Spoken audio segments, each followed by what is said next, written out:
Good afternoon and welcome to Fire in the Valley. Today we have myself, Mighty Pete, and we're joined by the Michael Shinnick. Good afternoon. Thanks, Pete. Good afternoon to you, Ewan. Yeah, looking forward to this. Oh, listen, it's great to have you on. So, Michael, tell us, who are you, what are you doing, where are you from? Yeah, my name is Michael Shinnick. I'm a business coach based in Dublin, originally from Cork. Moved to Dublin in the early 90s, worked in financial services in Dublin down the IFSC and later in investment management and pension performance and all that kind of good stuff. And then got the entrepreneurial seizure and took a franchise as a business coach with Action Coach, or Action International as I call it at the time. Did that for 5 years and then just changed plaque on the wall and set up the business practice with a partner of mine. We've been doing that for the last 10 years. I also started an e-commerce business selling electronics on Amazon in 2014. So that's up to 7 figures in sales now at this point in time. So that's doing really, really well. It's a busy time of the year now, coming into what they call Q4, the Christmas season ultimately. So yeah, so that's a kind of a quick and short synopsis. My day job is, as I say, coaching. So I work with mainly business owners, SMEs, and just helping them get their business in order, getting a plan together, getting excited about a plan, fixing some issues obviously as well, but mainly looking at growing and getting that exciting, maybe a little bit fearful plan together just to push the boundaries a little bit more and achieve more than they would than just on their own. Pete, that make a bit of sense? Absolutely, yeah. I mean, it sounds. I mean, what do people look for in a coach, really? Yeah, I guess, gosh, it's a good question. I think the main thing they look for is somebody that they respect, somebody that they can, I suppose, someone that has experience in the market as well. Often people look and say, well, listen, what experience do you have in my industry? And you can imagine with 15 years in this, I've kind of experienced most industries and most problems, but actually industry is not really the issue. You could have 5 or 6 different business owners in the same industry, but the real issue is what's going on between the ears and the business owner. And you know yourself, it's about a reflection. I often say to people, look in the mirror. What's reflecting back at you is where you are in your life, what your business, your bank account, your relationships, your everything in your life is a reflection of what goes on between your 2 ears. So for me to help you grow and fix your business, we need to kind of fix what's going on between the 2 ears, and what the thinking is, you know, your beliefs, your values, you know, what's driving you on a day-to-day basis. If we can tweak that, the business will change on its own. Obviously, there's some strategies and tactics that will work in from a business point of view to improve your time management, your team management, your money management, ultimately your sales and your marketing. They're the kind of tactics. But ultimately, we need to work on the mindset side as well so that it becomes a lot easier. It's like, I often think the mindset side is like leaving the handbrake off in the car. It's kind of difficult to drive with the handbrake on. Let's leave the handbrake on, then we can deal with the driving and the steering of the car, being the business ultimately in this case. Oh, I like so that. that's really what we're looking for. So what are they looking for in a coach? Somebody who's got the experience in that, somebody who can ask them a few probing questions. Also, I guess someone that they'll hold them accountable. It's all very well saying you can be held accountable, but people need to allow you to be accountable and be a little bit, maybe a bit vulnerable, understand that they can trust you in that regard. And yeah, somebody who's capable of taking them to the next level and helping them through the next level, and, you know, giving them the credit for that as well. It is, because ultimately it will be their work. I'm not a consultant. I don't go in and do things for them, but I will help them do it and just point them in the right direction. And yeah, that can jar with people at times. That can kind of, you know, we kind of push them along a direction. There'll be a bit of pushback, but yeah, you let that marinate. I often say you let it marinate for a period of time. It'll filter through in time, and they'll be ready for it when they're ready for it. But we just work on what I call 90-day plans. Just what do you need to do in the next 90 days? We obviously look at the 3, 5, and 10-year plan, but that's where goal setting often fails, when people are too much focused at the 5 and the 10-year plan, because that doesn't tell you what to do next week. That doesn't tell you what to do tomorrow. So we look at kind of saying, well, what do we need to do in the next 90 days? I liken it a little bit to the screen that you have on a sat nav. If you're going from Belfast to Dublin, or from Dublin to Cork, or wherever you're going, you'll set Cork in the sat nav as a destination, or Dublin as a destination. But that doesn't tell you what to do going out your driveway. That doesn't tell you the first 150 yards. And that's really all you need to do at a particular time, is what's the next 150 yards? You know, take a left, take a right, join that road. And if you make a few mistakes, it'll just say recalculating. And that's all you need to do. You don't need to worry about it. The person on your sat nav, the lady in your sat nav isn't going to say pull over. You don't have a clue what you're doing. park up and forget about it. They'll just say recalculating and they'll work it from there. And that's the same in business. What's the next 150 yards? It's like driving at night as well. You only need to see 150 yards. Your headlights will only show you 150 yards in front of you. So if you can just work with that and deal with that, it's really what's called you're living in the present. Don't live in the past, those past mistakes. Just learn from the past. Don't look too far in the future. Yes, set your goals and set your ambitions and know where you want to go and have that inspiring vision. But really live now in the present and live in the next 90 days, what I need to do every day. And the 90 days itself will reveal itself as well in front of you. That make a bit of sense? Lots of sense. I mean, what's a very revealing question for you when you're working with people? Yeah, it's a good question, actually. I suppose I first of all like to look and say, well, where do you want to be? Like, what are your goals? And you often find that a lot of business owners, they're kind of stuck in the day-to-day. They can be stuck in the minutiae, and the vision has been kind of worn down a little bit. And you know what? They're probably just not excited anymore. And so I kind of ask questions around that. You know, first of all, listen, leave the business alone for the moment. The business is just a vehicle to get what you want in life. Well, what do you actually want in life? They're going to go, and they might come out with, sometimes they come out with rubbish answers like, financial security. And that's just rhetoric that's just thrown out there. And that's great. We all want financial security, don't get me wrong. But like, what does that mean to you? What does financial security mean to you? Or what does happiness mean to you? Because you can kind of, after a while, you're right, happiness, you want happiness. I kind of go, hang on a second. What does happiness mean to you? Because I kind of know what happiness might know for me, or I need to ask myself that questions at times as well. But I want to know for you, what does that mean for you? What does that look for you? Because if you had 100 different business owners or 100 different people, you will get 100 different answers for that. So as a coach, I need to understand what that actually is for them, because it might be something completely different. But by me actually asking them that question, it's the only way that they're going to get clarity on it. Do you ever notice that if you've got something in your own head and you're thinking about something and you're thinking of even, say, writing an email, a business email to someone, you think you got it quite clear in the head, and then you actually go to write it down and it takes you forever or it takes you a while to get your thoughts clear? That's the kind of same thing with writing down your goals or getting your goals out. They're kind of in your head. You kind of know what they are, but they're a bit fuzzy. And until you actually take the time to write them down, get quite clear on them, and put a few timelines on them, that's when the clarity gets there. But that's also when you kind of go, actually, that exactly is what I need, and that's what I want. And they get that form of excitement about it as well. They're kind of processing it themselves by you asking that question. And that's why I'm saying, like, listen, coaching isn't all about asking questions, but it certainly is a big part, especially at the start, just to get quite clear and get aligned with the business owner or the person that you're coaching. Because I mean, you talked a bit about reflection as well, isn't it helping to see their own reflection, really? Mm-hmm. I think that's vitally important, that people, and most people do understand it. It might jar with them a little bit, but I'm saying, what's wrong with your business right now? Great. Okay. That's your fault. You do know that, right?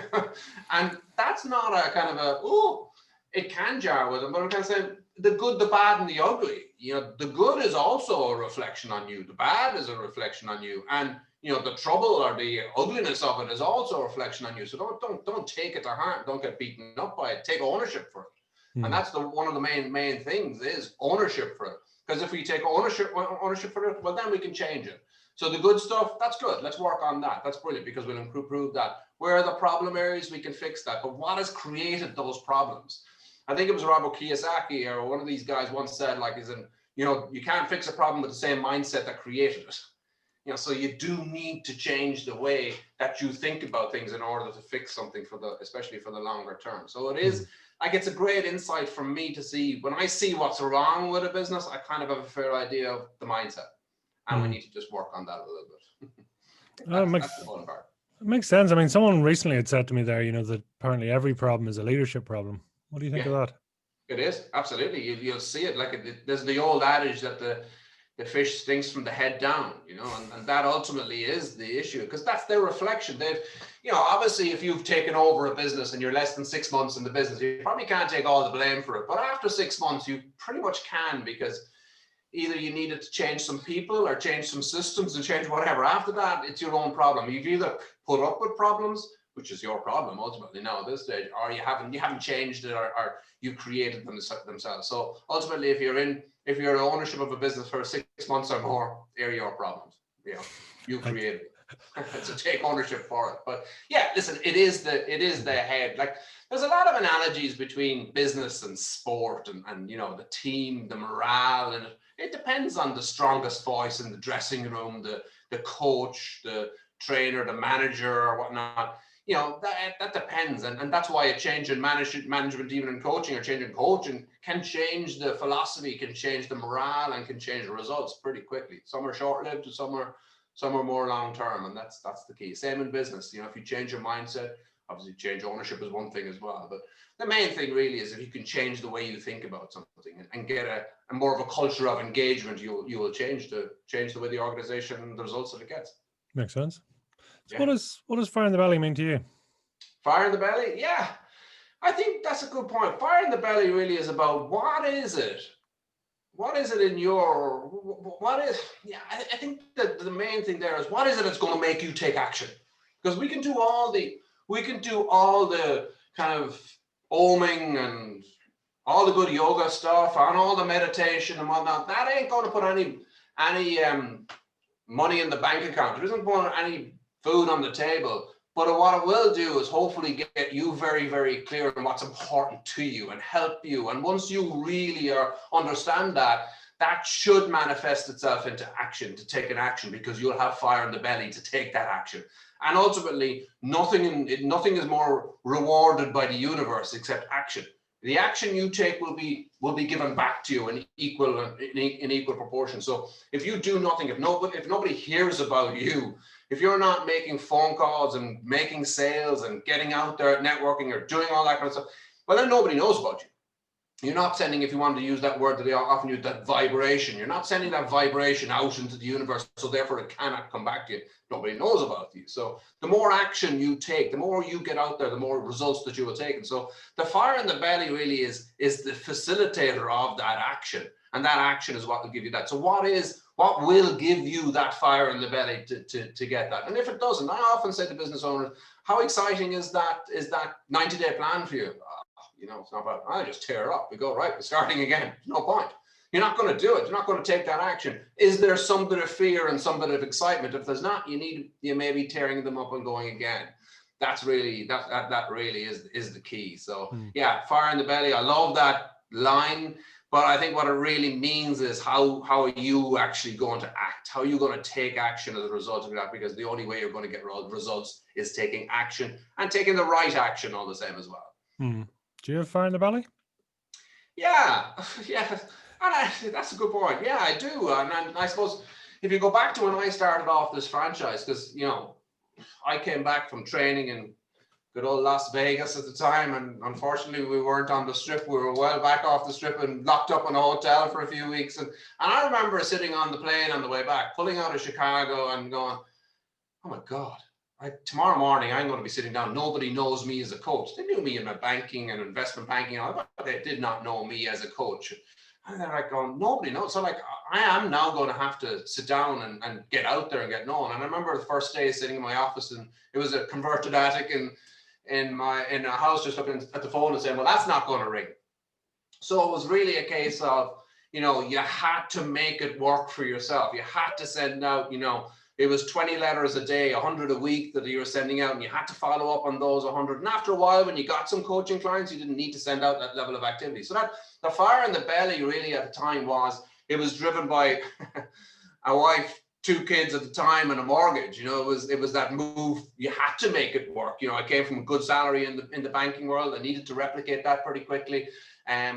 But it was confidence in that you could do it as well. But it was kind of under no illusion. It was full ownership that no one else was going to help me do this. And you had to do it. And I was driven by money and success and making it work, because, you know, I could have replicated. I could have resulted that I just going to replicate my business, my salary, and get that. But, you know, when I was in action for the 5 years, I was the European Coach of the Year. And that's based on KPIs. That's based on, you know, the amount of money that you were earning. So when you're banking 30, 40 grand a month, that was, you know, obviously there's expenses involved in that. You weren't netting all of that, but, you know, that was the fire in the belly. That was that level of competition as well in the franchise, that you wanted to get to that level.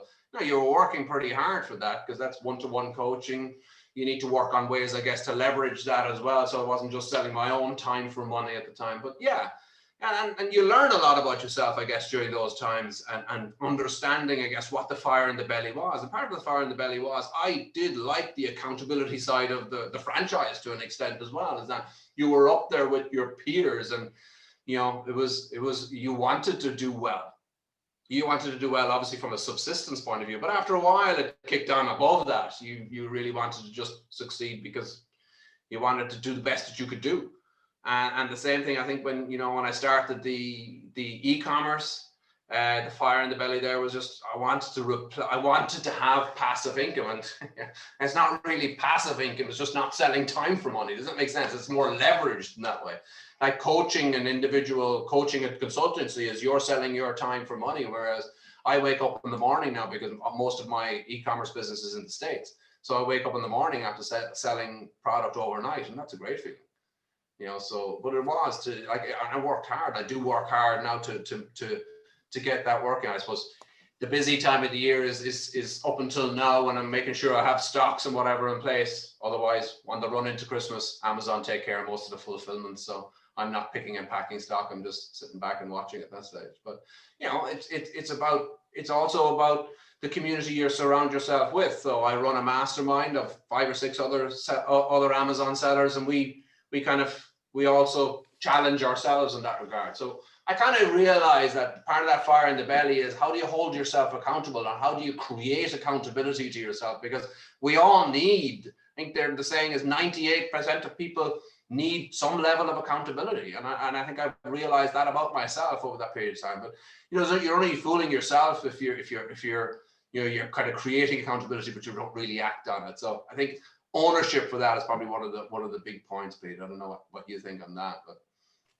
Absolutely, it's but it's human nature, and especially in the entrepreneurial world, you know, it is that reflection. You know, who's holding the mirror for you, you yeah, know, and why? Because, you know, sometimes it can be just in different environments, you know, and different skill correct. sets, etc. You know, so it's really quite key. An entrepreneurial world can be pretty lonely too, you know, and Do you know it is? And you know, I come across, I hear that a lot from business owners these days, that actually it is lonely. Who do they talk to? You know, they're meant to be the leader, and they are the leader, so they don't kind of confide in some of their other management team or role. That the banker or their accountant doesn't really fulfill that role anymore. It's more of a compliance role, not really much of an advisory role, even though they like sometimes to throw themselves in that.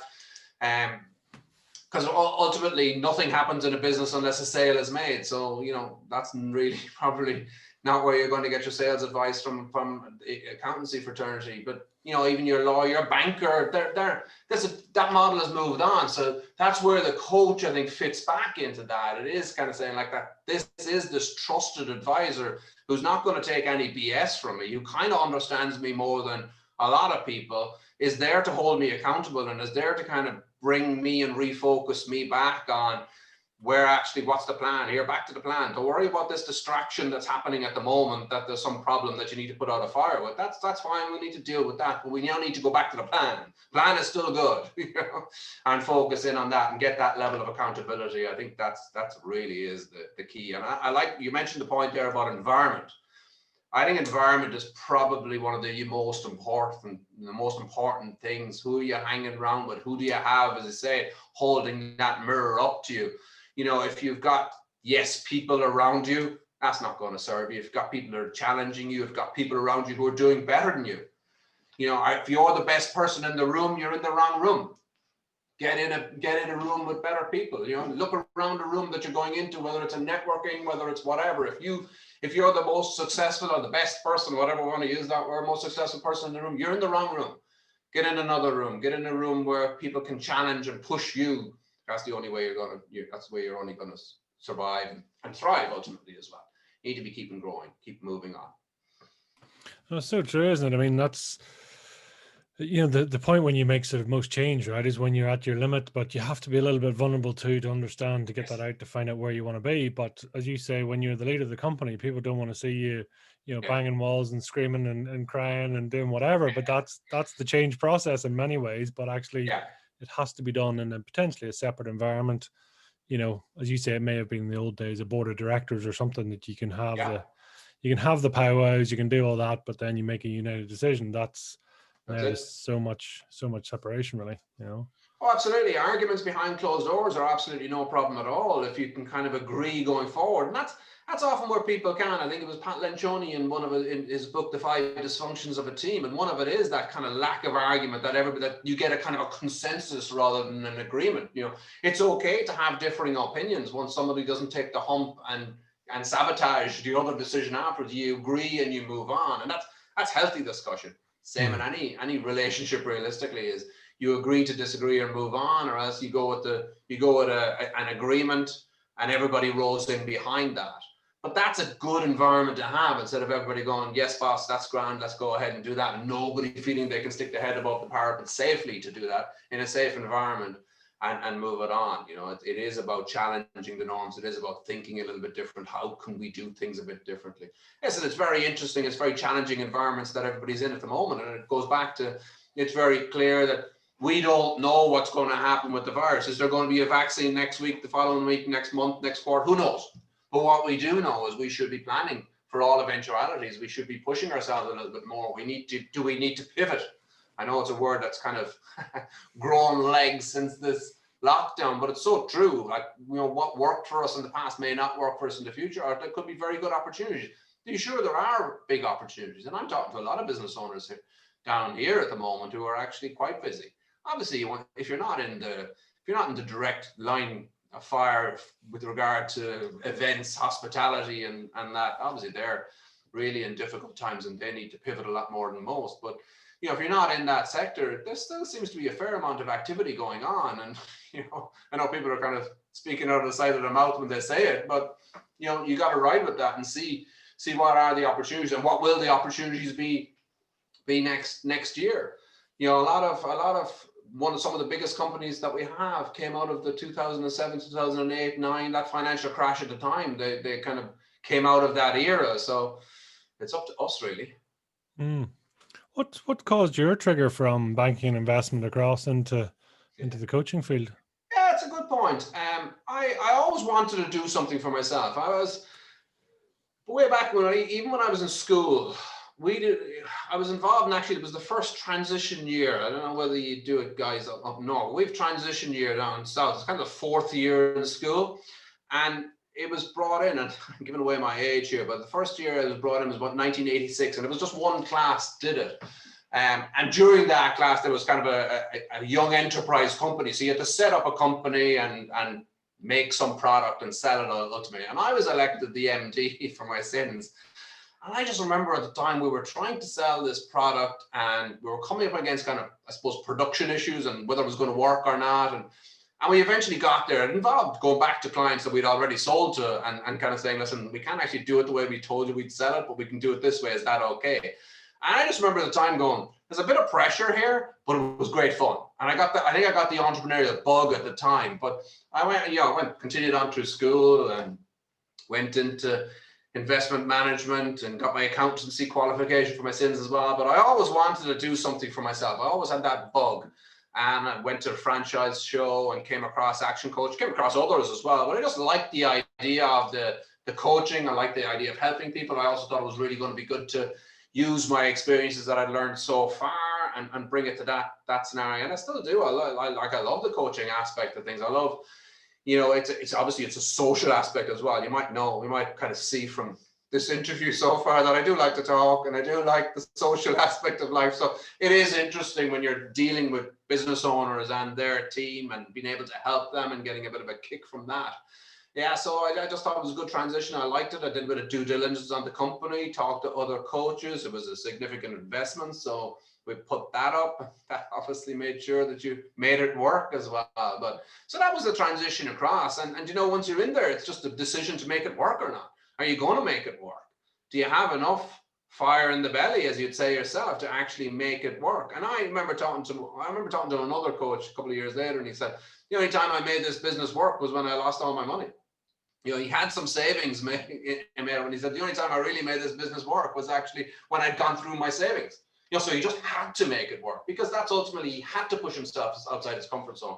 Because no matter how anything about any business that you do in coaching, I always remember my coach when I started coaching saying, you cannot coach unless you can sell. You won't get any business. Nothing, Zig Ziglar said, nothing happens in a business unless a sale is made. And it's just so true. No matter what way people can diss salespeople and what they do, everybody's selling. If you're in any form of relationship or done anything or persuaded anybody in life, you've sold. Don't get it wrong. You have to say, everybody is a salesperson tag on them. And that was the big thing I learned, first of all, is if you cannot sell, you're not going to get clients to coach. So, if you can't help people unless you're selling. You need to sell yourself, you need to sell your ability on being able to do it, and you need to have the ability then to carry it off, because then you'll get referrals, people get results for people, you'll get the belief in it. And I often use what we call a formula for be, by, do equals have. And obviously the have side of the equation is the goals that you want to have. But the be and the do, so be, by, do equals have. So do is, what do I need to do in order to get those goals? And that's what we often think. We do our plan and we do our task, and this is what we need to do. But who do I need to be?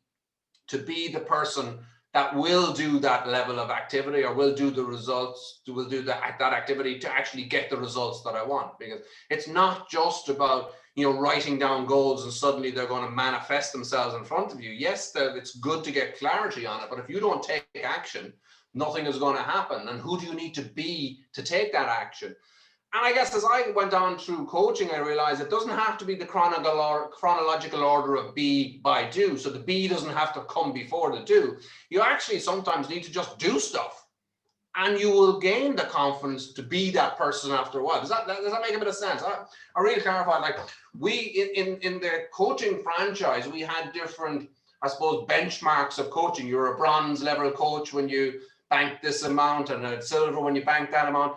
And I was heading for the silver level coach, and it was to bank, I think it was about 12 grand a month or whatever. And when I started off, and I was there, that's a lot of money, how am I going to be able to do that? And I really kind of said, okay, I tell you what, they've told me through the franchise, they tell you the level of activity you should be doing. Listen, you should be sending out 100 letters, you should be booking 8 meetings, you should be, because the 8 meetings you booked, not all of them are going to come through, you're going to book 5. And as a result of booking 5 meetings, and you're pretty new to coaching, you're pretty new to selling, you'll probably get 1 client, which is a pretty lousy conversion rate, because you're so rubbish at it at the start, and you probably haven't clarified and qualified some of your leads. You'll just get 1. But they said, if you keep doing that level of activity, you will succeed. And that was absolutely right.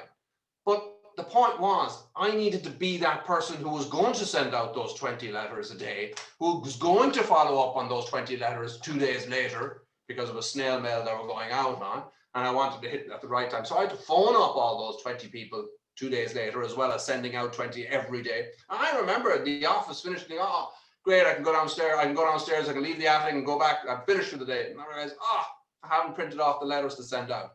And back upstairs and do that. It was that level of discipline to do that. You talk about the fire in the belly, but you had to do that. And once I did that and started getting results and started coaching clients, getting results for them, then I realized that before I knew it, I was getting to that benchmark level of earnings. I'm kind of going, actually, this is achievable. And that's when I realized that it doesn't need to be, by, do in that chronological order. It can be just do it.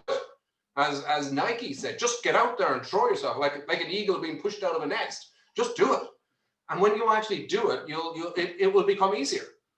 It's the same thing in a lot of things in sport. If you want to do something more difficult than the other thing that you thought was difficult, will become easier.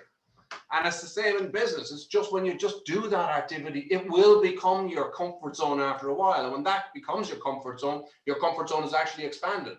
And you're more valuable to society. You've now got more sales, you got more business. There you go. You're now building your B as well. You're becoming more confident. You yourself as a new person, I look back on that person that I was when I started coaching, and I'm very different as a result of that level of activity. And that's what it's about. You need to grow into your business and grow in order for your wealth zone to grow. I guess your comfort zone needs to go. And that's the same that I coach business owners in. But like, I couldn't coach people in sales unless I did it myself and felt that level of discomfort and looked at that phone and saying, I ain't going to ring, so I have to pick it up and ring. And you know what? you rarely had a bad phone call. I could count on one hand the number of jerks you'd have on the phone. And you know what? That didn't say anything about me. It said all about them. And that's, over 15 years, that's a handful at most. So the fear that we might have about making phone calls or making sales calls is really between our own two ears. There we are again, going back to that. And ultimately, the be is between your own two ears. The do is, are you going to do that activity? And the have is those goals. Are they the goals that are going to stretch you? Are they the goals that are going to motivate you? Are you excited about those goals to actually get outside your comfort zone? How important are those to you? Because if they're not important, you just go, it's all right. I'm grand the way I am. All right. So you mentioned a couple of things there about that transition across into this world, if you like, so you mentioned the sort of the slightly, the sort of flexibility of time, so that as you can be your own boss, there is, time for money, that equation, you can adjust that equation to your, what else was it giving you? Yeah, it's, and you mentioned the kind of the flexibility with time, and then you got to look back and say, well, actually I had more time when I was an employee, but it was that ownership of it. You just felt alive. It was that when you look back at it as well, there was a lot of what we kind of call it is excitement. It can be a bit of fear, but it's living as well. And it's very, very satisfying. And once you move, you don't want to spend all your time out of your comfort zone. Do you know what I mean? Like you're spending all your life outside your comfort zone. At some stage, it's periods of time that you push yourself and you reap the results of that. It's, if you're constantly in stress, you probably may have issues, but it's more about having that stress and then feeling the results of that, and suddenly it's not stress anymore, and that. So I think it was really just being alive, and it was doing what I wanted to do myself. It was kind of being more true to myself. I kind of knew, I had great bosses when I was in the bank, and the bosses that I liked the most were the people who gave you the kudos for what you achieved, didn't want to take the kind of kudos themselves. And that's what I really realized was actual leadership. A lot of people think when they're leading people that they need to get the kudos for it. And that's not the case. You need to get the kudos for having the team doing the work. And that's the book, The 1 Minute Manager Meets the Monkey, Peter. I don't know whether you ever read that book. I think it's a fabulous book just on the idea of moving from being an employee to a leader, and that it's not about you anymore. You're only one person. Your team is whatever, 5, 6, or whatever number you have. It's more important that they do more and they get the kudos and they get the results for the team ultimately as well. And it's up to you to make sure they get that result. You're leading them into that and inspiring them. So yeah, I guess the fire in the belly, you needed to have that to make the business work. But for me, it was just about, it's what I always wanted to do. It kind of you felt alive. Every now and then you wanted to have a good break and relax and forget about it. So like everything else, there needs to be balance in life. And when you're starting a new business, you're out of skew. You are, and you need to be out of skew for a while. You need to push it a little bit on the business and then balance it up again after a while. Go back to making sure that you've got, you're taking care of the family, the health, the sport, the relaxing, whatever, friends. Make sure you have your friends around you. But there are times when that can be out of skew when you're growing a business, particularly in the early stages. But you need to kind of double back and fix that, I guess. You've probably experienced something similar yourself. Yeah, and I'm curious, and you were talking about that sort of sweat zone, the have to or the had to, it's like, yes. You lose all your money. God, I have to make money. I have to do this. But that triggers like the inner genius, right? So suddenly you become super creative. You suddenly become super chatty on the phone. You become, but how can you artificially bring people back to that sort of sweat zone without sort of breaking them and kind of going, I pushed it too hard. Sorry about that. And you're, and I think it was interesting about the word pushing too hard. So I often kind of think, and I'm always in the game as well about, looking to buy businesses and take them on and do it. And you often kind of catch yourself kind of saying, but I don't know whether that could do. And you say, do you know what? If you were in there and you had to make it work, you would. It's just human instinct. And sometimes it's back to that do before be. It's just, you know what? Dive in, throw yourself into it, just do it. And you will make it work. Obviously, now don't buy a pig in a poke, or do your bit of due diligence beforehand. But also just back yourself and have people in your environment that are going to back you, not people that are going to tell you, oh, I wouldn't be doing that. And people who haven't done that themselves. So get people in your environment who have done what you want to do. That's the simple formula. Take them out for lunch. How do you become someone that you look up to? Is find out what they did. It's not a rocket science. It's just, what did they do? They'll tell you. Just go ahead and do it. Just stop talking about it. I often remember, and I was learning to ski at the time. And I would, the way, I don't know if you ever skied, and I bore people with skiing at times, but bear with me on this one. And I was, you're going down a fairly steep slope, and I was concentrating on the turns, and you're making all these turns, and you're getting there. I remember one guy shouting back up the slope, will you ever point those bloody skis down the hill and then, just go down the hill kind of thing. And he was right. It was just go down, then you'll make your turn to slow down instead of concentrating on the turn. But the point being is just do it. Just get out. Just throw yourself in there. You will figure it out, because you'll have to figure it out. And that's, you need to kind of, as you said, artificially create that. Sometimes it's there, but sometimes you just need to artificially create it to go, I'm going to put the resources and whatnot into it myself. And then maybe get someone else to take over and do it. So work on that, but have the confidence in yourself and have people around you that are going to support you in that. That's very much key. If you've got people in your ear telling you why you wouldn't do it, and that's fine. And if that's family members, and that's fine. We don't want to tell you to get rid of your family and your friend, but also have other people that you're relying on that information for. Never get information, never take advice from someone who hasn't done what you want to do. If they have never done it, they can't advise on it. But find people who have, take them out for lunch, spend money on them, ask them for help. That 3-letter word, ask. Because people are very willing to do that if you're interested in what they're doing. And I think we've talked about environment a couple of times. It's just that, who has what you want? Who has achieved what you want to achieve? Well, you need to find them. You need to hang around with them. And you're looking at, say, the network that you guys run up in Belfast, that network that you get together, that's so important for people to come along in those environments if they want to invest in property. If people want to invest in business, they need to go to different environments and you talk about going to conferences. A lot of the best information you'll get is in the bar. It's because it's other people telling their stories there. Obviously, you get great information from the stage and you get inspiration from the stage. But if you're meeting other people in the bar afterwards, or the social aspects afterwards, that's where a lot of the information and the inspiration and the I suppose the mastermind or the accountability going forward can come with if you keep in touch with these people. I think it's phenomenal. I mean, there is that theory that says, listen, all the information you need to know is in a dozen books or less, in front of you, right? So it's, if you then say all the information I need, it's not in another seminar or, it's not somewhere else. It's here, it's within me, it's around me. Yeah. So then, as you say in your formula, you're back to the being and doing, right? You're sort of going, time to get the finger out, sharpen the pencil. If you need a kick in the backside, then step up.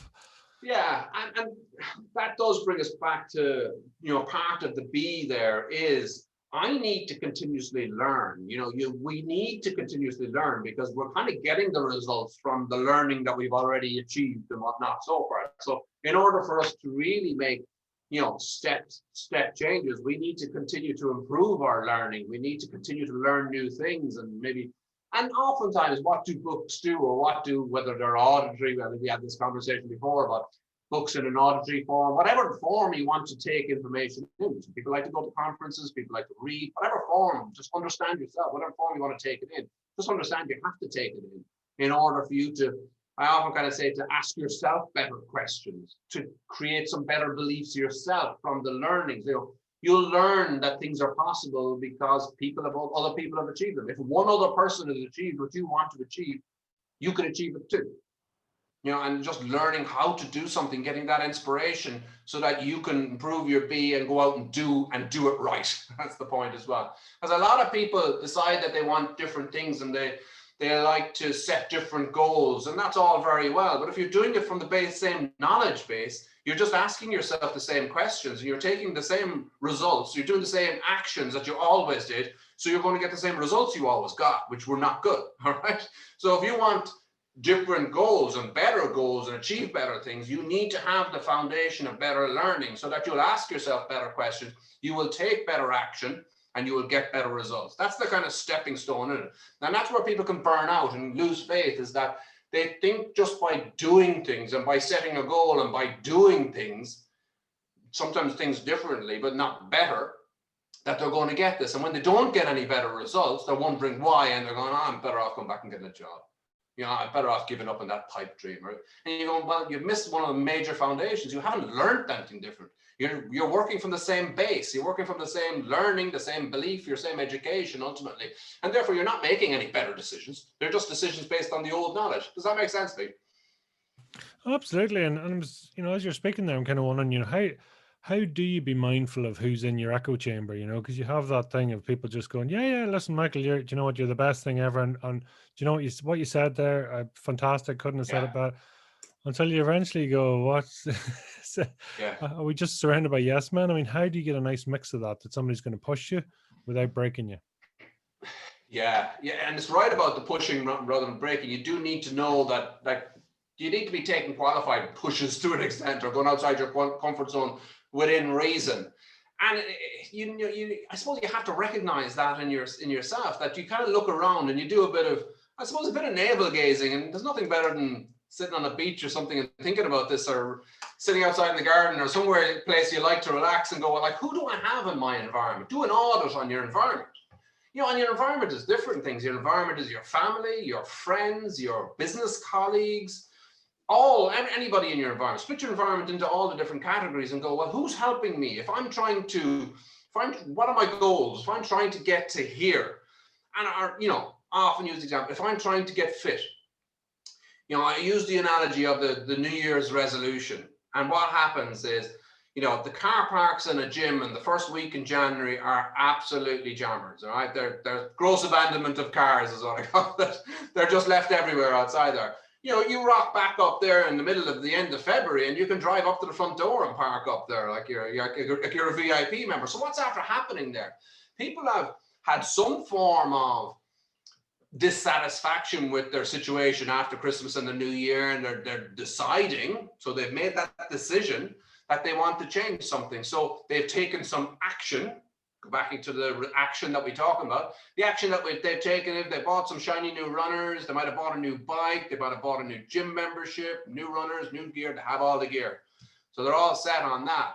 And suddenly what happens is, it's a wet February evening. I'm not sure whether I'll do that, or Coronation Street is on, or do you know what, the Champions League football is kicking off again, and suddenly you're slipping back into the old Michael Shinnick, or the old way that you were. And what's after happening there is, one of the big things that after happening is your B has not changed. You forced your do, you took some action, but you took some action based on the old you.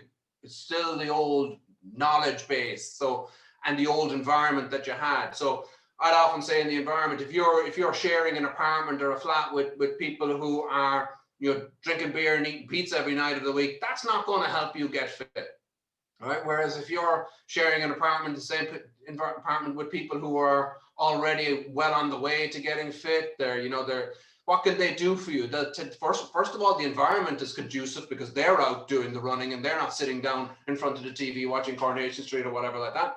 They can also help you. They'll also tell you, don't do that. Don't do that. You're going to hurt yourself doing that. Do it this way. Don't push yourself that much. Do it that way. So the environment is two different things. One, it's conducive to helping you.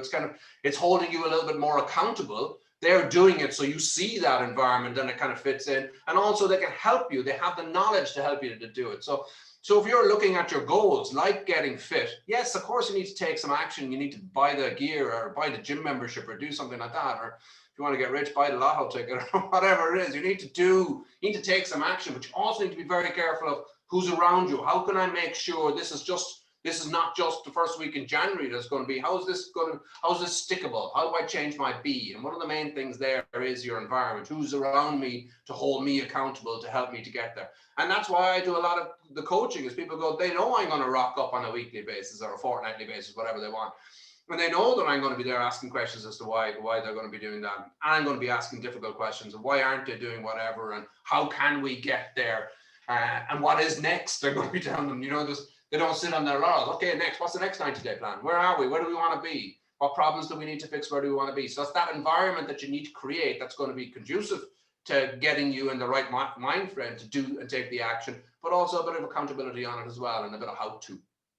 And it's the same in everything in life. Don't set a goal unless you look at the environment that's going to help you get there. Because ultimately, I know it's Tony Robbins, like we said, discipline isn't enough. Discipline may get you started, but it isn't enough to keep the longevity on it. And it's that's what we're trying to change here. We're trying to change a habit. We're not trying to change something for a short period of time. It's like on a boat, we're trying to change the autopilot, not just sit on the rudder for a while to change direction. We need to change the autopilot so that it'll always be like that. That make a bit of sense? Absolutely. And just, as you're speaking there, I suppose it is not only just getting the plan, but it's just applying it, continuing, get the plan, stick to the bloody plan, and it's like, no matter if you get a shiny penny somewhere else, is kind of going, see it out, push it out, keep going. Correct. Because that's the time when the change is made, right? That the cold, wet February morning, that's the session that takes the change and makes the difference. Correct. You'll always see, the glory days when it's the All-Ireland final or the Olympics and whatnot. They're the glory days, but it's the wet February evenings that really made the difference. It's that mindset that got you to do that. That's what's going to create the glory days. And it's the same in business. It's the making that phone call to a disgruntled client or to a prospect that you're bricking it to make that call. Like that, it's that call that's going to make or break you. That's going to give you the glory days that you can sit back over Christmas and say, that was a great year I just had.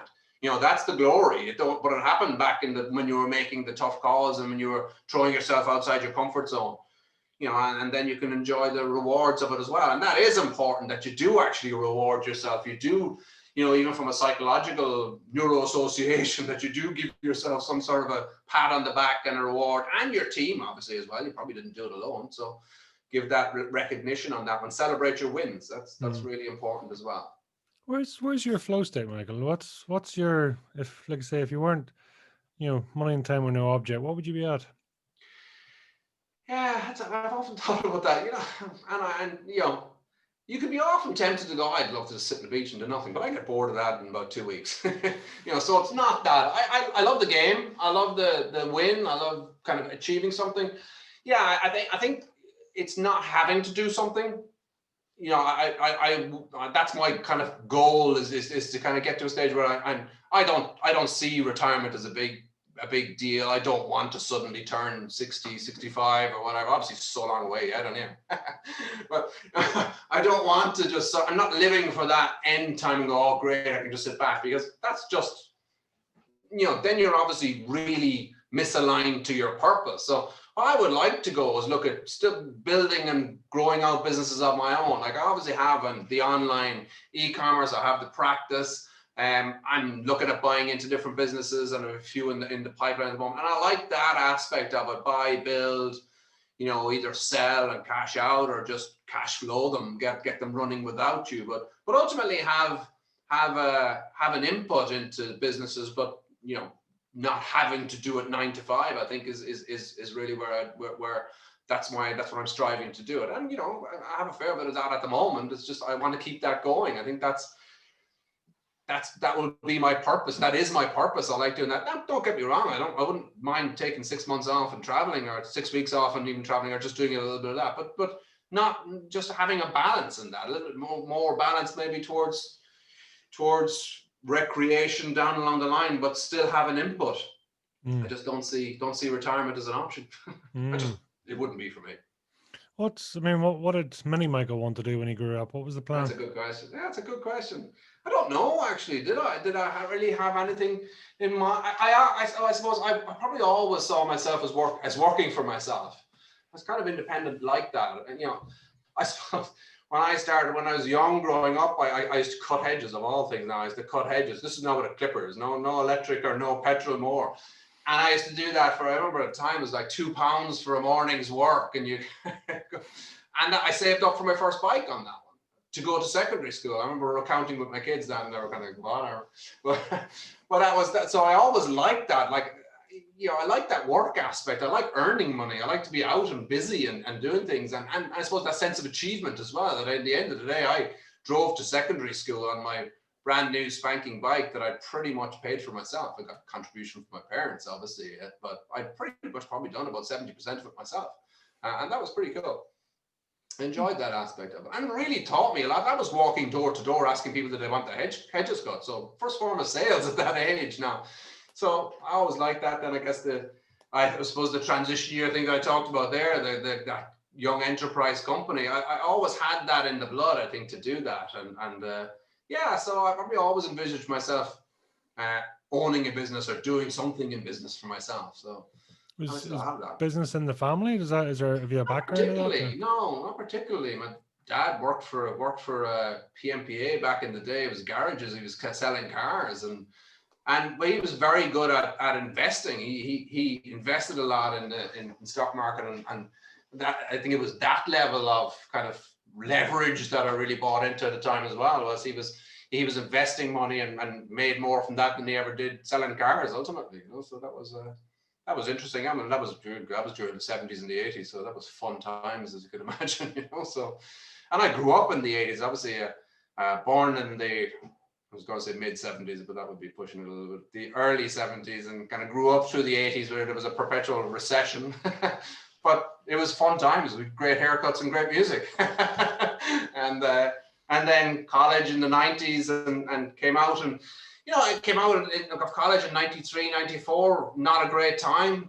Yeah, the economy in the South in Ireland here was picking up, and obviously it took off from there as well. So yeah, I do I've always liked the entrepreneurial aspect and kind of doing something for yourself. Listen, it's not without its down days as well, and you know that yourself. It's not all plain sailing. It's not all happiness and fun and games, but it outweighs the bad. The good days outweigh the bad. And once you always have some bit of a plan and some bit of a vision and some bit of belief, I think as well, that you're going in the right direction and what you're doing is exciting you, and you're on the right track, you know. But like entrepreneurship isn't for everybody, and there's different forms of it. You know, we talk about business, but entrepreneurship from a property investment point of view, from a stock market investment point of view, there's plenty of different ways of getting involved in working or earning money for yourself. But it all revolves around learning it first of all.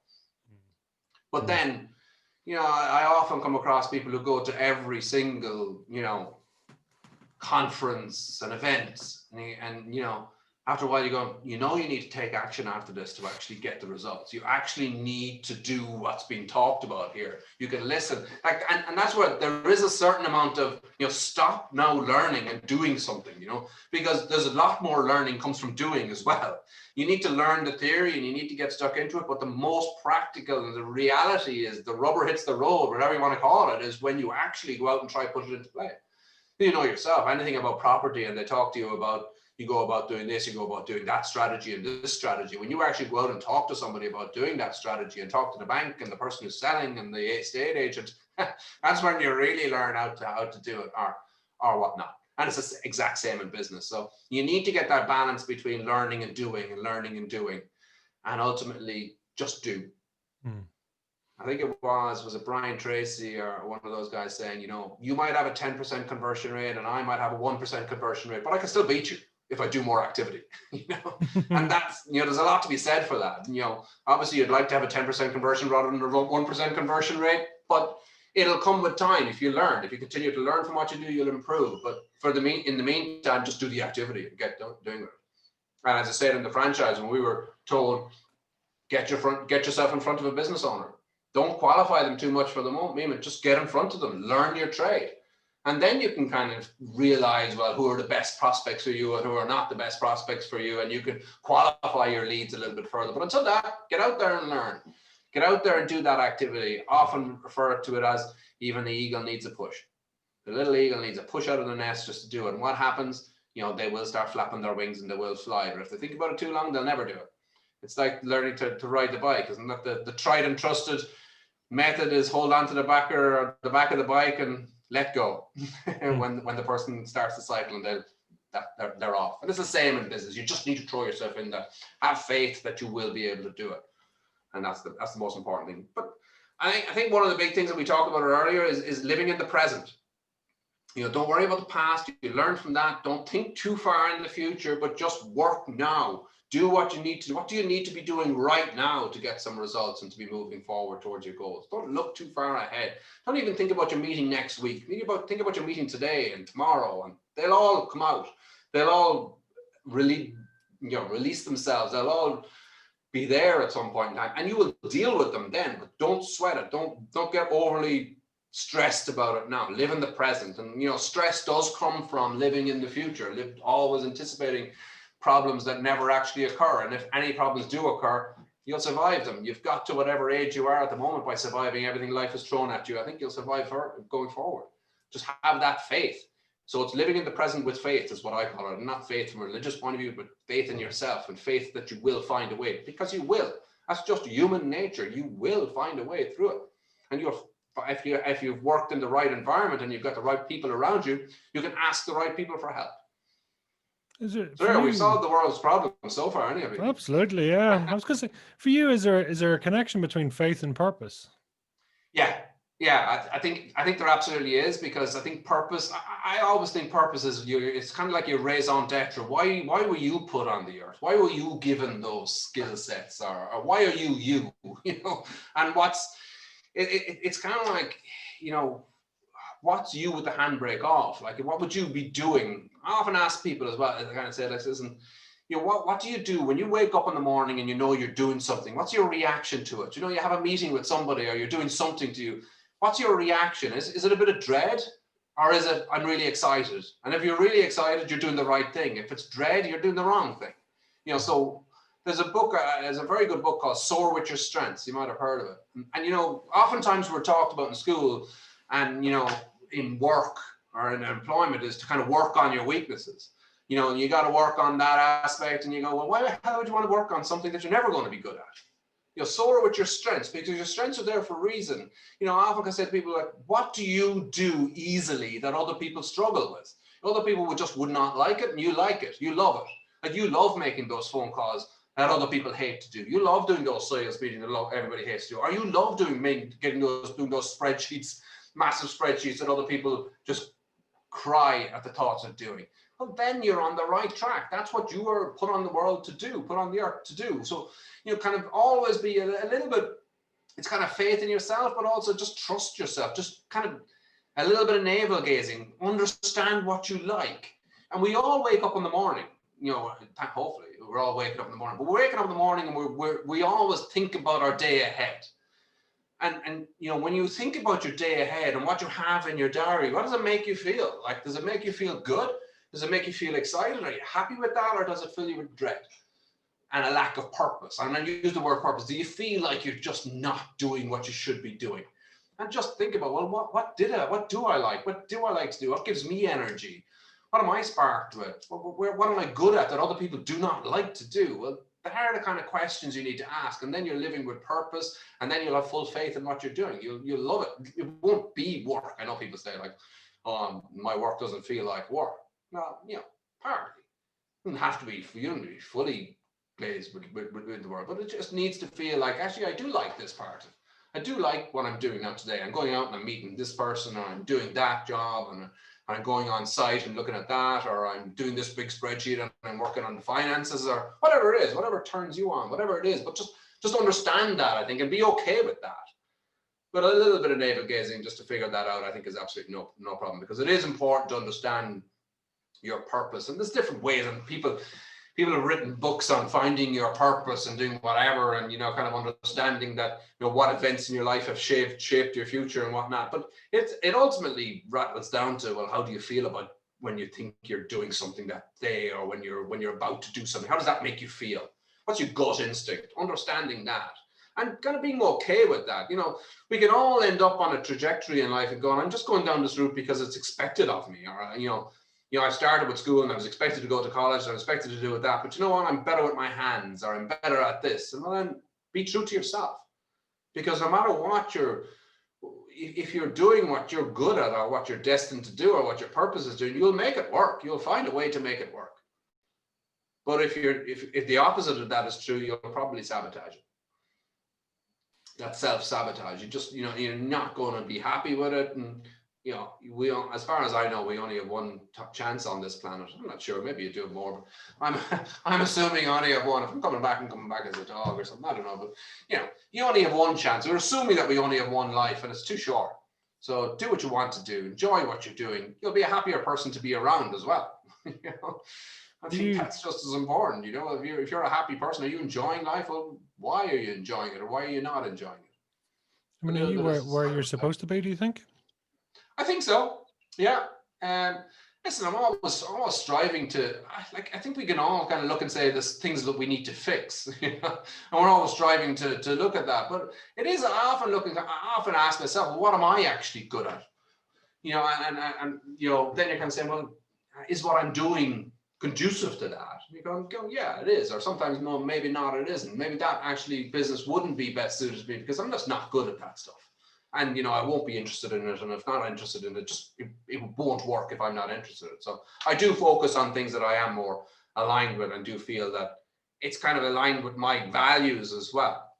Like, I like the whole idea of, you know, good quality and good service, even if you're charging a premium or it's a premium product for that. I just believe in premium. I believe in adding value rather than being the cheapest or doing whatever. Like, say the products that I sell on Amazon, I'm pricing them at a certain level that I feel they're not cheap, nasty things that will be chucked away in a couple of weeks' time because they won't work. No, they're good quality.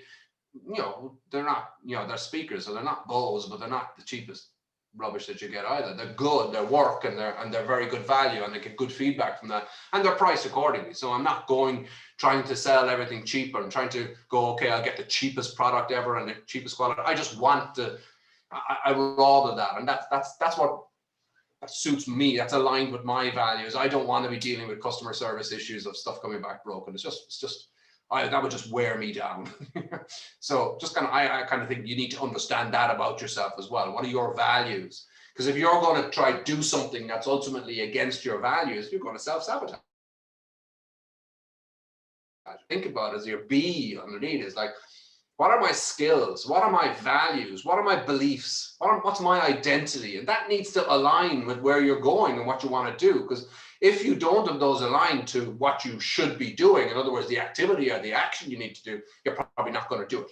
If you don't have the skills to do something, you're probably not going to do it. If you don't believe it's good for you to be doing it, if it's against your values to do something, after a while, you just won't do it. So that's what I'm saying. That's all part of your B before you can do something, before you can get the results that you want to be, so what you want to get. And that's really important to understand, that those are in alignment before you really embark on anything. Does that make sense? Yeah, no, absolutely. Definitely. I mean, if you were to say your superpower, your place of greatest service, where is that for you? My place of best service, is it? That's a good question. Yeah. And you know, that's a good question. Sometimes it's better for other people to observe you on that than yourself. And I suppose what people would kind of say about me would be that, you know, I can maybe spot an opportunity where others mightn't. I can kind of, you know, they kind of say, well, listen, that's what it is now, but this is where it could go to. You know, we could actually look at doing this a different way and twisting that. And as I said, actually, that is when you have the right people around you and you ask their opinion that you value, they'll often observe some things about you that maybe you didn't see yourself because you take it for granted. You've been living with you for however long you're alive, but the other person might actually observe it and say, you know what, you're actually better at that. And that's where you should focus, or and you kind of go, actually, no, that is what I'm really good at. Or that's where I'm best and that's okay too. So yeah, I think more from my point of view, it'd be more the entrepreneurial side, maybe spotting an opportunity. And where I'm probably not good at is actually sometimes they're going to go, I want somebody, I'd start something, but I want at some stage to set a team up and systems up so that I don't have to be pushing it the whole time. I can observe. I don't mind starting it up and pushing it at the start, but I then need a kind of a team and leverage afterwards so that it doesn't all become dependent on me. Otherwise, it's going to be another job. I mean, generally, I mean, are you sort of an away from or towards sort of a person? Yeah, more of a towards. Yeah, towards pleasure rather than away from pain. Yeah. Heck, don't get me wrong. I think part of getting the coaching right was moving away from pain and perceived pain more than anything else. I had to make it work. But also the towards the pleasure side was I just wanted to achieve. I saw that vision and I wanted to achieve that. I wanted to help people and I wanted to have a very successful practice, to be perfectly honest. And you know, I got awards for what I was doing, and don't get me wrong, I like that too. I don't mind admitting that. I am shallow. Yeah. I don't mind. It was something that I like to get. We all like. The point is, and you be honest, we all do like getting that recognition and achieve things. And that I was drawn towards that to get that, to be successful at that. And to work hard in order to get that. Yeah, so certain stages was move away from pain, and that I had a mortgage to pay, and you needed to get that right first of all. But it didn't take me too long to get that sorted. Yeah. To be honest. And then it was a case of, why did I drive it on further than that? Because I just wanted to succeed. Same thing, the Amazon, I wanted to do that. And now anything that I do in property or in other buying and businesses, I know that if I buy or get involved in the business that I want, make it successful. It will happen. What's your preference? I mean, do you prefer to make or fix? Ooh, that's a good question. Probably more on the make side. I do like creating. I do like starting, creating. And, oftentimes fixing is creating, because you need to fix some issues before, if you're going into a business, there's certain things that are wrong that you need to lay the foundations for, which is ultimately creating, I guess, before you can move on. And that is a case of maybe slowing down to speed up. We need to make sure, like any business that I go into, first of all, you need to make sure you're financially sound and that you've got a decent margin and you've got decent prices in place before we start to market, or else if we market with your current cost structure and margin, we're just going to send you bust quicker. So you need to kind of fix that mastery level stuff first of all before we can do the great growth and the creative and the marketing side. But no, generally speaking, I'm more of a creator. I do like creating things. It's what gets the excitement going. But then it's handy to have somebody around you who can actually maybe execute as well and help you with the execution and do that side of things, because all creative people or anybody who wants to start something needs somebody with them that will do the stuff as well. What can we call it sometimes I don't know, we heard of disc profiling, that kind of high D person is all driven, determined doer, but they can create a complete mess if they don't have somebody behind them that will actually tidy up that mess and put a structure on it to make it workable. They might have all the create the logic and the systems and procedures and team behind you to actually make it work. And I do like that aspect of it as well, actually. I'm an accountant by profession, so I can get stuck into the spreadsheet and enjoy finances. I probably just lean away from it, generally speaking, but when I do get stuck into it, I kind of like it. Yeah, kind of a sad thing really, but I do. So I can go there if I want to, but it's not my lenient. It's not where I like. I probably put it on the long finger. When I have to, I will.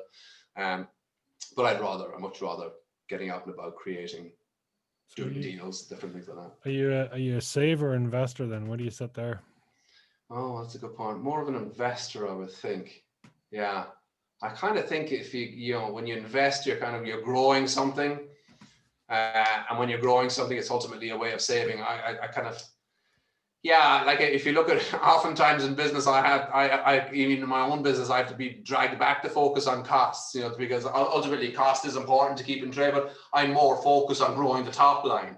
Yeah. And then obviously you need to come back and say, well, listen, if I actually save some stuff on the bottom line here or in the cost structure, it'll help the bottom line as well.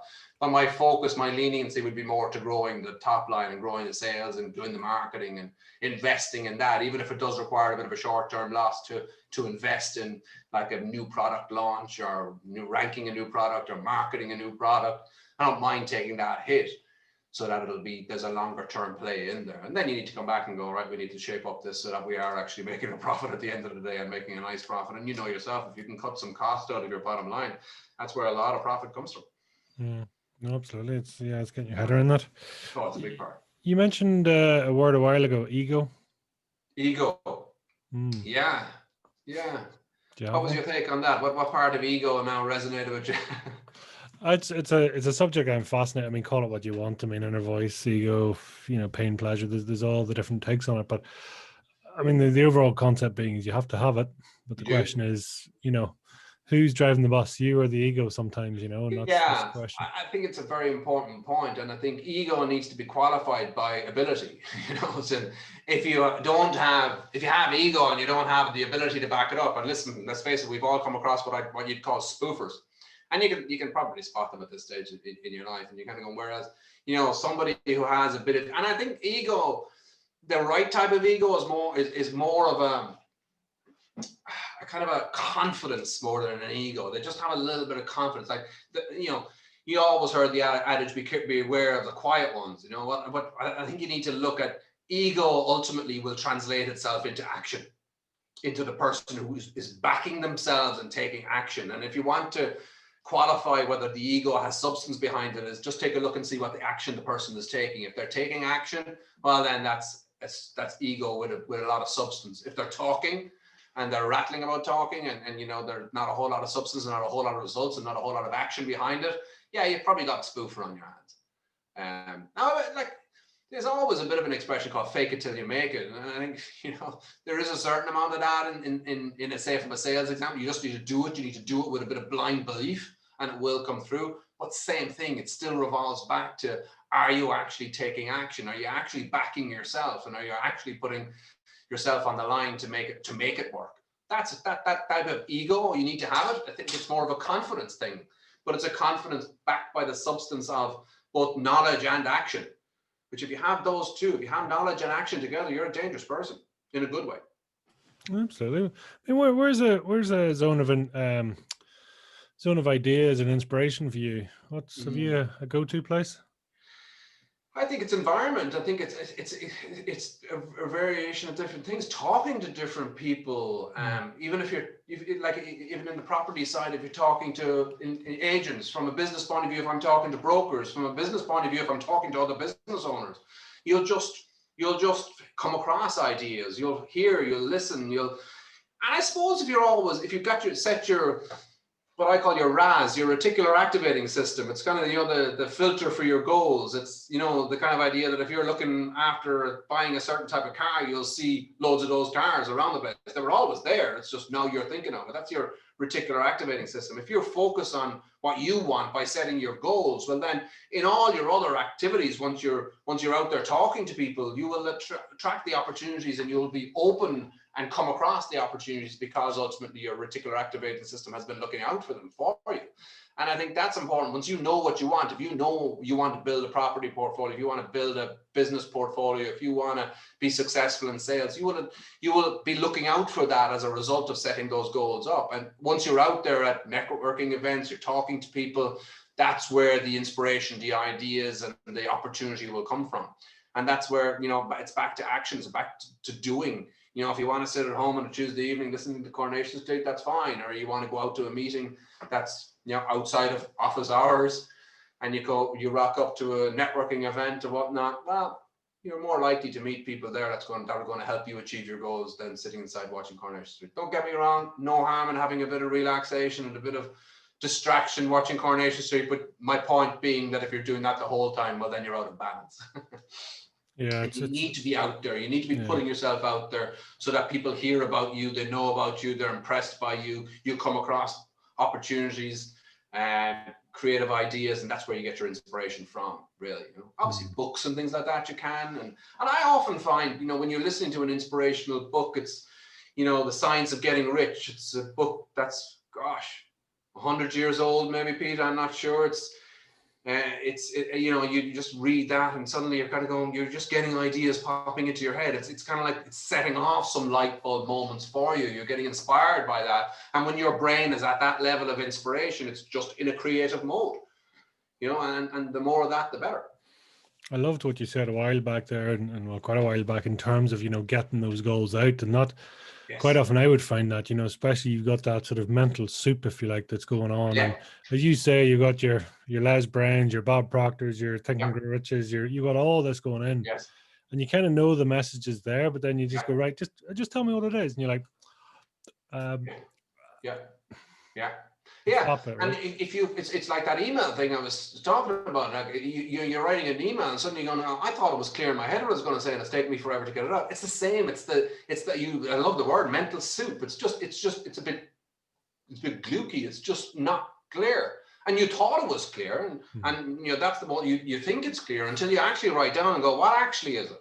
And why do I want that? What's that going to do for me? Because people can all write down, I want a boat, I want to spend the rest of my life on a beach, and I want to do this, that, and the other. And you go, why? And you realize that, when you kind of actually work through that, well, what actually is important? You can get down a deep level below the first layer and just go, well, why do you want that goal? Why is that important? If you didn't get that, what would be the problem? Or, and that's the clarity that you need to get to kind of go to get that fire in the belly. It's the emotion. It's the same in anything. And, when you say to somebody about, someone might say to you, oh, I want financial security. So why do you want financial security? What does financial security mean to you? And they dig down. Suddenly they're getting emotional and asking them enough questions until you reach emotion. At the top, it's just kind of the first BS response. It's that kind of really bland level. Like, I ask business owners, what do you want in your business? I want to improve sales, want to do that, want to do that. And when you actually dig down, you really find out that, gosh, if I don't fix this, I'm in trouble. If I don't get that. And that's where you reach the emotion. The top is just the kind of programmed responses we come up with. Like, even in goals, like, oh, I want financial security. I want to buy a lovely car. I want to live on the beach. I want to. And they're all just BS at the start. You actually can tune down and go, well, why is that important to you? You don't need to have all these. Why is that important to you? What would not having it mean? If I didn't have a boat, I wouldn't actually care. Well, then you don't need a boat. That's not going to give you the fire in the belly. And that's really what you're talking about when you name this fire in the belly. It's ultimately kind of going, well, what's going to make you take action? What is it that's your purpose? What's important for you? And really get your goals aligned with that. Well, then you're on fire. So true, isn't it? Because you often see it. I mean, a lot of people there, and talk about the voids being the values. As you say, it's like, I want the boat. Why? Because I couldn't have it before, or something else happened, or whatever, right? Yeah. And you often kind of think, what? If I got the boat now, that'd be a real pain in the ass because I have to clean it every year, kick it out. It's not the boat. It's not that. It's what is it? It's the ability to be able to buy a boat, the money, the power, the whatever it is. So dig down and go, well, what is it you really want? Actually, do you know what? I'd just love to be able to take a holiday every now and then. I'd love to be able to travel. I'd love to have that ability to do it, or whatever it is for you. And it's going to be different for everybody because thankfully that's what makes the world go around. We're all different. And, maybe we can get programmed by the outside world to think that you want to have the car, the lovely house, the 2.5 kids, the whatever it is. And maybe that's just not for you. That's not what you want. And you just, if you can't work it out for yourself, I think you can, but otherwise get somebody to ask you questions and find out and just spend time and spit it out. And you'll go to a place where you can be, I suppose, free to think about these things and get very clear on what you actually want, because it's well worthwhile. Kind of what I say, slow down to speed up. Find out what's really going to give you that fire in the belly, because when you do find that out, you're unstoppable. No, it's so true. It's getting your why, your purpose, your passion, whatever, and that, as you said earlier on, I mean, that really is going to give you the momentum, the why. When the cold, wet February day, that's the thing where you kind of go, and it's not cold and wet, it's great. It means the car park's empty. It means I can get close to the door. Isn't it a great day, right? It's fine, yeah. And you know yourself, it's the same thing. It's getting out of the hot living room and into the outdoors is the worst part of it. And it's the same in business, the same in anything. It's the first step is often the most difficult thing. Once you're doing it, it's fine. It's just getting it and giving yourself that why and that purpose to take that first step. Because once you do the first step, it's fine. You'll find a way through it. You'll do that 5K run or 10K run or a cycle or whatever it is that you want to do, and you'll enjoy it and you'll be delighted afterwards. But you'll still need to go back to your why the next time you need to do it again. I walk out of the gym every time and go, that's brilliant. Let's go back there again soon. But it still requires that, discipline and purpose to go, I need to go back to the gym. I want to go back to the gym because I want to be fit, healthy, and all that. And it makes me feel good. So that's the different reasons. As Anthony Robbins said, discipline alone is just not going to cut it. I think he used the example of smoking, and you can discipline yourself to stop smoking, and that'll work well, and your body will start creating its own nicotine again in a few days. Your craving is being satisfied, but it's just a habit you're trying to break, and it's the identity you're trying to break. You still carry the identity of a smoker, and that's still difficult, and it takes time until, if you can switch your identity around, then it becomes very easy. You're suddenly not a smoker, and are not a drinker, or whatever the habit is. You're you just switch that person, and then it's not, discipline isn't required at all, because you wouldn't even think about doing that. It's just not part of you anymore. And the other is the same way. It's just like getting up and going out on a Tuesday evening, or training and doing whatever, or making sales calls. That's just part of what you do. It's part of who you are. It may have been disciplined at the while, and may have taken you a while until you actually form that new identity about yourself, but because of the purpose you've found for yourself. And after a while, it's you, it's your identity. You don't need to be outside your comfort zone to do it, because it is your comfort zone. It's your new identity. And using the mirror analogy that I think we talked at the very start, now that's reflecting back at you.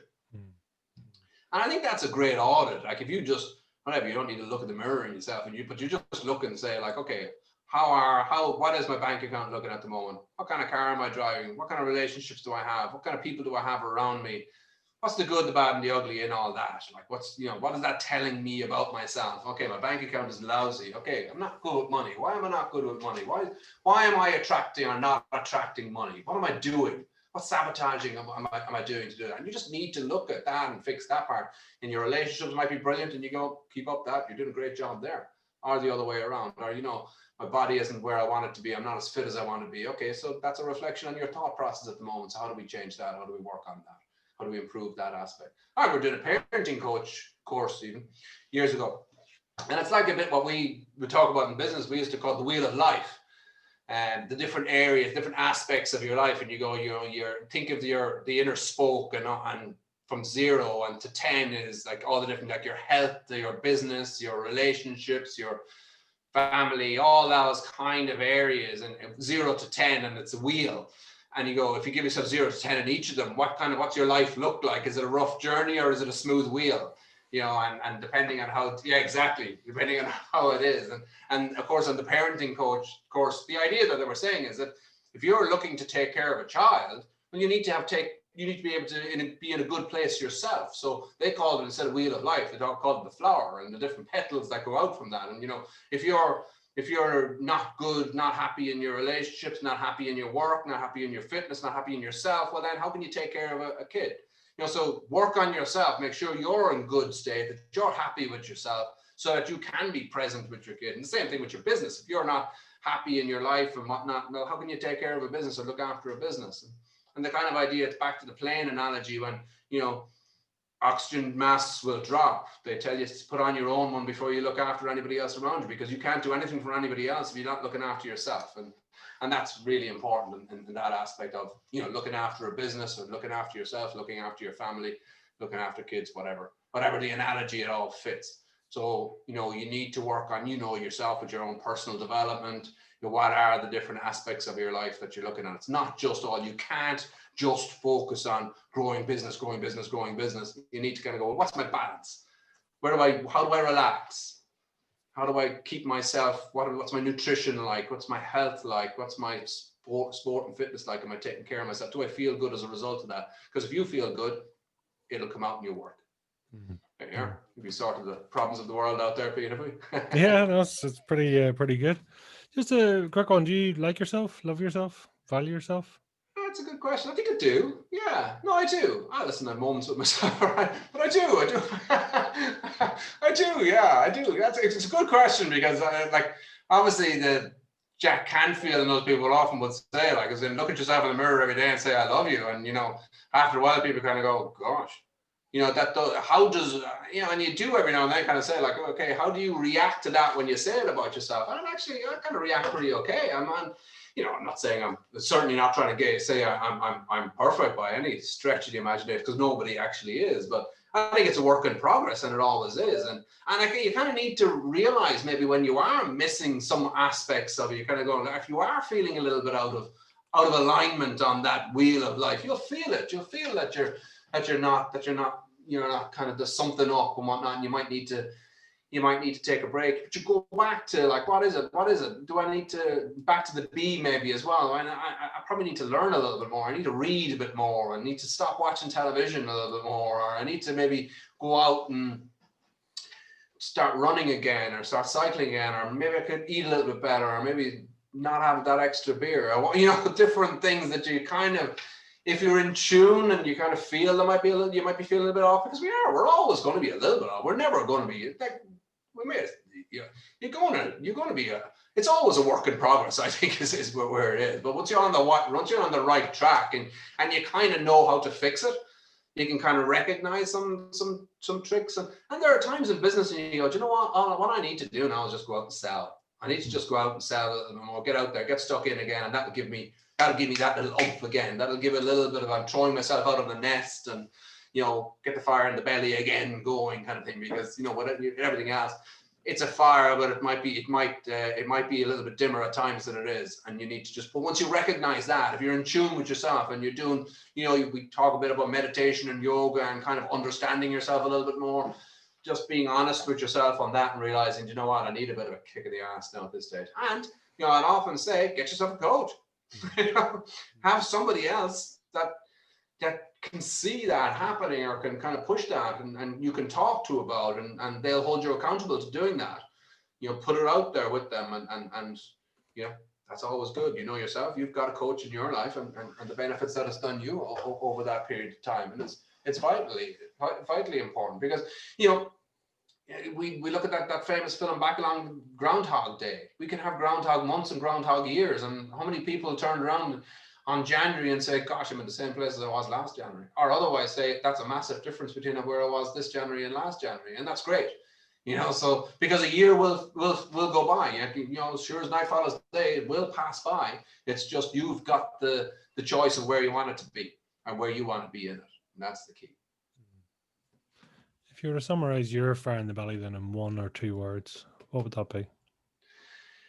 Yeah, I think really it's about setting goals. It's about wanting to achieve more. It's really about the kind. It's treating life as a bit of a game, wanting to win, getting a result. And it's not winning for somebody else losing, because I don't think that's a game at all. That's just bullying. It's about winning and achieving. And with winning, you've achieved something and you've given something. Like if you grow a business, if you win in a deal, if you grow a business, well then the employees have won this, all the stakeholders have won in that, your family has won. You can go on nicer holidays, you can do whatever. So it's that level of achievement and accomplishing something and being proud of something. That's the fire in the belly for me, really, Pete, is just that, to kind of say you can chase money, yourself. You chase money, it's going to go away from you. Chase results. You chase on just getting a result, achieving something. The money will come. That will come if you do the right things. It was Zig Ziglar said, you help enough people achieve what they want in life, you'll get what you want. And I firmly believe in that adage. If you're not serving enough people and helping enough people get what they want, well, you're not going to get what you want. You're not delivering any value if that's the case.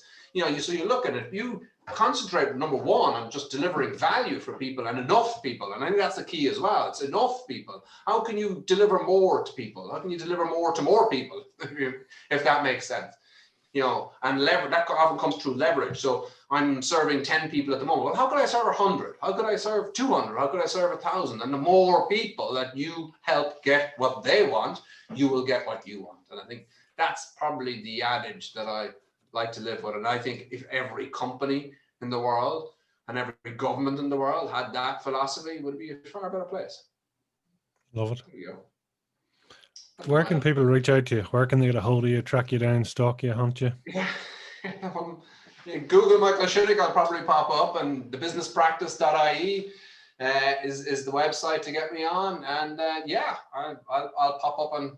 There's not too many Michael Shinnicks in the world. And thebusinesspractice.ie, you'll spot me there. Hop on if you want to have a call, want to have a chat about anything. I'm absolutely very much open to that. So very easily contactable that way. I'm really open to it, so feel free. Really like helping people, so yeah. Final message you'd like to leave with people? Yeah, I just think, I would kind of look and say, concentrate on being the best person you can be. Just work out what it is you want to be and be true to yourself on that. And just do a little bit of an audit on where you are at the moment and go, the most important thing in life is, we overestimate what we can do in 1 year, but we drastically underestimate where we could be in 4, 5, 10 years time. So never think it's too late, no matter what age you are. Everything goes too late. No, it's not. You can really make changes, but have a look at where you are at the moment. What do you like? What do you don't like? And just plan and get people around you who can help you go to where you want to go. But find out what your purpose is. Put a bit of idea into that. Just slow down to speed up is what I'm trying to say there. Is just slow down to speed up. Find out what your purpose is. What's your raison d'etre? Why were you put on the world? Put into the earth? What are you good at? What do you like to do? They're all those kind of questions that will help you. And then get people around you who can help you to do that. Because people are willing to help. You got to ask. And that's something that we're often not good at, is asking for help. You ask for help, people will help you. And if they don't want to help you, you've asked the wrong person. But just keep asking. You'll get the right people. 99% of people will be delighted to help. And if you start doing the activity to help you along, they'll be even happier to help you, because you're taking the advice on board, I guess, people. Jeez, there's so much value there. Listen, I thank you so much for that. There's very welcome. I enjoy that. Yeah, listen, that's what it's all about. And this, again, appreciate and encourage people to reach out to you. So thank you. Excellent, Pete. Yeah, my pleasure.